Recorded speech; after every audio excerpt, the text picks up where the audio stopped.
શું તમારું મોઢું પહેલાં કરતાં વધુ જ ખુલતું નથી? ધીરે ધીરે મોઢું ખોલવામાં તકલીફ પડે છે અથવા મોઢું ઓછું ખુલે છે? મોઢામાં વારંવાર ચાંદા પડે છે? તમને તીખો ખોરાક ખાવામાં તકલીફ પડે છે? તો આ વિડીયો તમે અવશ્ય જુઓ. આ ઉપરોક્ત લક્ષણો એક કન્ડિશન OSMF એટલે કે ઓરલ સબમ્યુકસ ફાઇબ્રોસિસ એ એવી તકલીફ છે, એને કહી શકાય પ્રી મેલિગ્નન્ટ કન્ડિશન અથવા પ્રી કેન્સરસ કન્ડિશન, કેન્સર પહેલાંની કન્ડિશન.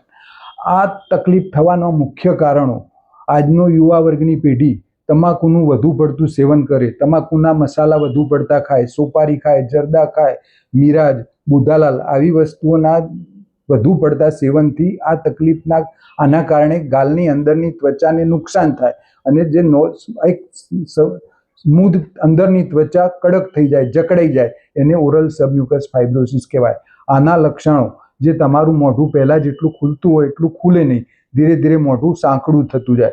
તમે તીખો ખોરાક ખાઓ તો ખાઈ શકાય નહીં, તમને મોઢામાં વધુ પડતી બળતરા બળે, વારંવાર મોઢામાં ચાંદા પડે, તમે મોઢાની અંદર આંગળી ફેરવો તો તમારી જે પહેલાંની ત્વચા એકદમ સરળ અને સ્મૂધ હતી તે કડક થઈ જાય, જડ થઈ જાય. તો આ લક્ષણો ઓરલ સબમ્યુકસ ફાઇબ્રોસિસના છે. આ એક પ્રી મેલિગ્નન્ટ કન્ડિશન છે. આને જો તમે અવગણો અથવા તમાકુનું સેવન ચાલુ રાખો તો આ પરિસ્થિતિમાંથી ઓરલ કેન્સર થવાના 80% ચાન્સ છે. એટલે કે આ ગંભીર બીમારી છે, એક ચેતવણી રૂપ ચિહ્ન છે. તો તમારે આજે જ ચેતી જવું જોઈએ, તમાકુનું સેવન બંધ કરવું જોઈએ અને તમારા નજીકના સર્જનનો સંપર્ક કરી એનું નિદાન કરાવી અને એની સારવાર લો તો તમે ગંભીર બીમારીમાંથી